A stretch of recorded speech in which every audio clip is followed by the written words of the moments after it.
آپ نے air hostess کے ساتھ تصویر لی، آپ اس کی جتنی بھی تعویلات پیش کریں غلط ہے. یہ عمل کھلے عام اس خاتون نے لی ہے، میں نے نہیں لی ہے. کسی بھی خاتون کے ساتھ بند کمرے میں تنہائی حرام اور ناجائز ہے. اوپنلی اگر کوئی خاتون آپ سے ملنے کے لیے آ رہی ہے تو اس کے ناجائز ہونے کی کوئی دلیل نہیں ہے. سمجھ میں آ رہی ہے بات؟ ہاں، اس سے مصافحہ کرنا بلا حائل یا بند کمرے میں اس سے ملنا یہ ناجائز ہے. تو اس لیے اگر کوئی خاتون آپ بیٹھے میں کھلے مجمع میں آپ سے آ کے ملتی ہے تو اس میں اس کو تو گناہ ملے گا کہ وہ بے پردہ ہو کے کیوں آئی ہے، اس کو تو گناہ ملے گا. تو مرد کے لیے اس میں کوئی ناجائز حرام والی بات نہیں ہے، کیونکہ کوئی بدگمانی کا موقع بھی نہیں ہے نا. یا تو میں کہیں اندر کہیں چپکے سے جا کے اس سے مل رہا ہوتا تو پھر آپ کہتے ہیں آپ کی کیا لگتی ہے. تو بند کمرے میں بدگمانی کا موقع ہوتا ہے. کھلے عام جب کوئی مل رہا ہے تو بدگمانی کا موقع، کیونکہ کسی نے کوئی برائی کرنی ہوتی ہے تو اوپنلی تھوڑی ملتا ہے اس سے. باقی دوسری بات یہ ہے کہ اس زمانے میں آپ کہہ سکتے ہیں کہ معیار بہت اونچا رکھیں،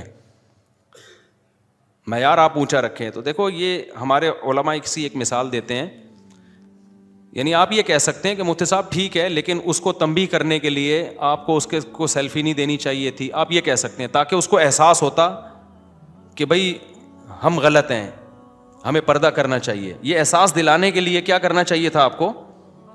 نہیں دیتے سیلفی. آپ کہتے کہ نہیں بھائی میں نہیں، نہ آپ اس کو ملنے دیتے، یعنی ملاقات بھی تو ہوئی نا، سلام دو تو بھی یہ بھی نہ کرنے دیتے. تو اس کے بارے میں خوب اچھی طرح سمجھ لیں. دیکھو اس وقت امت مسلمہ کی مثال جو ہے نا ایک اس بیمار کی طرح ہے جس کو بیسیوں قسم کی بیماریاں ہو گئی ہوں. اب ایک پیشنٹ ہسپتال میں پہنچا، ڈاکٹر کہہ رہے اس کو شوگر بھی ہے، اس کے ہارٹ کا بھی مسئلہ ہے. اب اگر میں آپریشن کرتا ہوں تو شوگر اس کی کنٹرول میں نہیں ہے، اور اگر میں شوگر کا خیال کرتا ہوں تو دوبارہ اٹیک ہو سکتا ہے اس کو. تو کچھ بھی ڈاکٹر علاج کے لیے کرے گا نا، کچھ نہ کچھ اس کے سائیڈ ایفیکٹ ہوں گے. ملٹیپل بیماریاں ہیں. اب ڈاکٹر کیا کہے گا؟ بھائی میں اس کا دل کا آپریشن تو بہت ضروری ہے، وہ پہلے کرنا پڑے گا کیونکہ اتنی بلاکیج ہو گئی ہے کہ اگر آپریشن نہیں کیا تو موت یقینی ہے اس کی. شوگر کا میں رسک اٹھا سکتا ہوں، شاید بعد میں شوگر ٹھیک ہو جائے یا زخم جڑ جائے میڈیسن کے ذریعے. یہی کرے گا نا ڈاکٹر. یا عین ممکن ہے کہ وہ کہے ہارٹ کا اتنا مسئلہ نہیں ہے، شوگر بہت خطرناک حد تک گئی ہوئی ہے، اس کا بھی خطرہ ہے کہ آپریشن نہیں کیا تو یہ اٹیک سے مر جائے، لیکن شوگر سے مرنے کا خطرہ زیادہ ہے. تو رسک لیے بغیر کام ہوگا نہیں. تو اس وقت بھی ایک امت مسلمہ کا جو مسئلہ ہے نا، ملٹیپل گناہ ہیں، بیماریاں ہیں. تو اس میں علماء کے لیے دو طریقے ہیں. ایک تو یہ کہ دنیا سے الگ تھلگ ہو کے ایک اپنا تقوی کا معیار رکھیں، بڑا ہائی لیول کا اسٹینڈرڈ. اس سے کیا ہوگا؟ 4-6 لوگ تو دین کی طرف آ جائیں گے جو بہت ہی ہائی لیول کے ان کا تقوی ہوگا. میجورٹی دین سے کیا ہو جائے گی؟ بھاگ جائے گی، دور ہو جائے گی. تو اس لیے اب علماء کو اپنا اسٹینڈرڈ حرام کرنے کی تو اجازت نہیں ہے. کچھ شرعی ناجائز، اب یہ نہیں کہ کوئی شرابی مجھے کہے کہ مفتی صاحب ایک گھونٹ میری خاطر پی لیں آپ، تو میں شراب سے چھوڑ دوں گا. میں کہوں بھائی تو چھوڑ نہ چھوڑ، میں نہیں پی سکتا، کیونکہ تو صریح حرام ہے نا. جبکہ عورت کے ساتھ اختلاط جو ہے اس کا تعلق ہے فتنے سے، گناہ میں پڑنے کا اندیشہ ہوتا ہے. تو اب اگر وہ اندیشہ کا خطرہ اتنا نہیں ہے لیکن اس کے پازیٹیو فائدے زیادہ ہیں. ایک ایئر ہوسٹس کسی مولوی کے کوئی لفٹ کرا کے سیلفی لے لے، میں سمجھتا ہوں یہ اس کا ایک پازیٹیو عنصر ہے کہ اس میں تھوڑی سی، بعض ایئر ہوسٹس نے تو ہم نے بڑی بڑی سیلیبریٹیز آئی ہیں کبھی کسی کے ساتھ سیلفی نہیں لی ہے، کبھی بھی نہیں لی ہے. اب اس کے دل میں تھوڑی سی ایک مولوی سے محبت ہے جس کی 4 بیویاں آلریڈی موجود ہیں، اس کے بارے میں یہ بھی خطرہ نہیں ہے کہ ہم نکاح کا پیغام بھیج دے گا. اس کو پتہ ہے بھائی سمجھ کے ہی اس کے ساتھ سیلفی لینی ہے. اس کو میں اگر کہہ دوں کہ نہیں پیچھے جائیں، تو اس میں اس کو یہ امید تو بہت کم ہے کہ وہ اسلام کی طرف آ جائے اور وہ کہے بھائی میں اتنی بری ہوں تو کل سے میں کیا کر رہی ہوں، برقع پہن کے آؤں. اس کا امکان بہت کم ہے.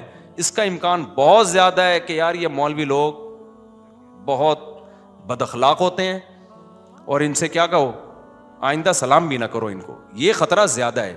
آج نہیں تو کل، کل نہیں تو پرسوں عین ممکن ہے وہ دین کی طرف آ جائے. کیونکہ علماء سے اگر دل میں محبت ہے نا تو یہ اسلام سے محبت ہے. ورنہ میں ایک دفعہ کہیں جا رہا تھا، سیلفی میں نہیں پہلے دیتا تھا کسی کو، بہت اس میں سخت تھا. ہمارے استاذ نے کہا کہ یار آپ سے کوئی بندہ سیلفی لینے کے لیے آ رہا ہے جبکہ اس کو پتا ہے کہ نہ آپ کو اس کو 5 روپے بھی نہیں دو گے، نہ آپ کی وجہ سے اس کو کوئی فائدہ نہیں ہونے والا. تو تو اگر وہ صرف دین کی بیس پہ سیلفی لے رہا ہے آپ کے ساتھ, محبت کا اظہار کر رہا ہے, تو اس کے اس جذبے کی قدر کر کے تھوڑی قربانی دے دو. اس کے بعد سے پھر میں نے کیا کیا, اب میں کہیں بھی ایئرپورٹ پہ جا رہا ہوں میں تو ایک ایک گھنٹہ سیلفیاں دے رہا ہوتا ہوں, اور سارے بڑی بڑی مونچھوں والے, بڑی بڑی بغلوں والے آ رہے ہوتے ہیں. یہ تو ایئر ہوسٹس تو کبھی کبھار آ جاتی ہے, زیادہ تر جن لوگوں کے ساتھ میں سیلفی دے رہا ہوتا نا, وہ میرا حوصلہ ہے. اب اس میں اگر ایک ایئر ہوسٹس آ گئی, اس پہ آپ کو کیا ہو رہا ہے, خیر مذاق کر رہا ہوں میں. یہ تو کتنا گھنٹے لگ جاتے ہیں. ابھی میں جا رہا تھا, پتہ نہیں کہاں, اسلام آباد جا رہا تھا, لاہور جا رہا تھا, 1 گھنٹے تک ایئرپورٹ پہ سیلفی گیری چلی ہے. کوئی میرے ساتھ جو بندہ بیٹھا ہوا تھا نا, اس کو ترس آنے لگا.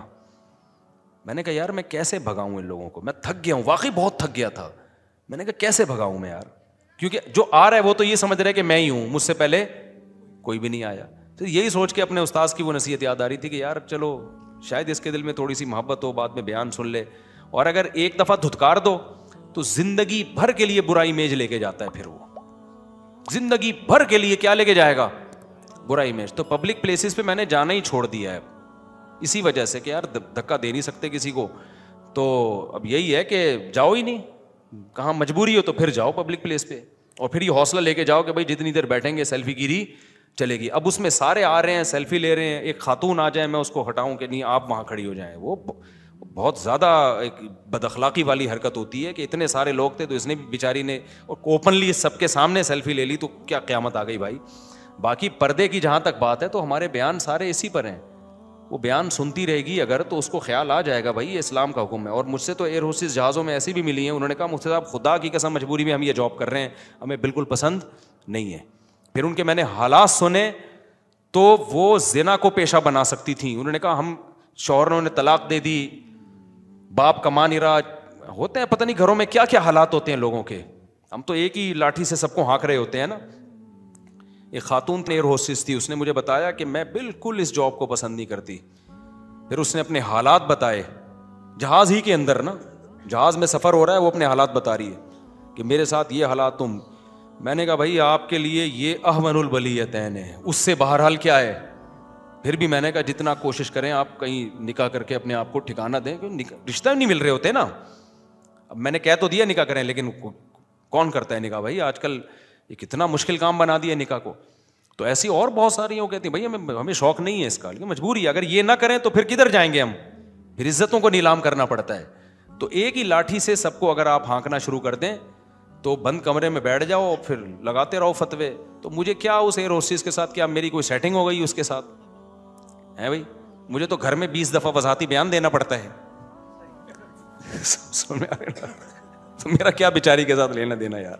اور ایک ایج بھی ہوتی ہے نا انسان کی, 15-16 سال کی ایک الگ ایج ہوتی ہے. ہم تو ایک میچور عمر کی ہو گئی ہے ہماری. اب تو ایسا نہیں ہوتا کہ کوئی ایئر ہوسٹس آ کے سیلفی لے لے تو پھر میں بیٹھا رہوں یادوں میں کھو جاؤں میں, اور پھر وہ جا مکہ رہے ہیں دماغ کہاں لگا ہوا ہے, کھو گئے یادوں میں. ایسا نہیں ہوتا. وہ میرا خیال ہے وہ ہماری ایج بھی نہیں ہے اور یہ مناسب بھی نہیں ہے. کیا خیال ہے.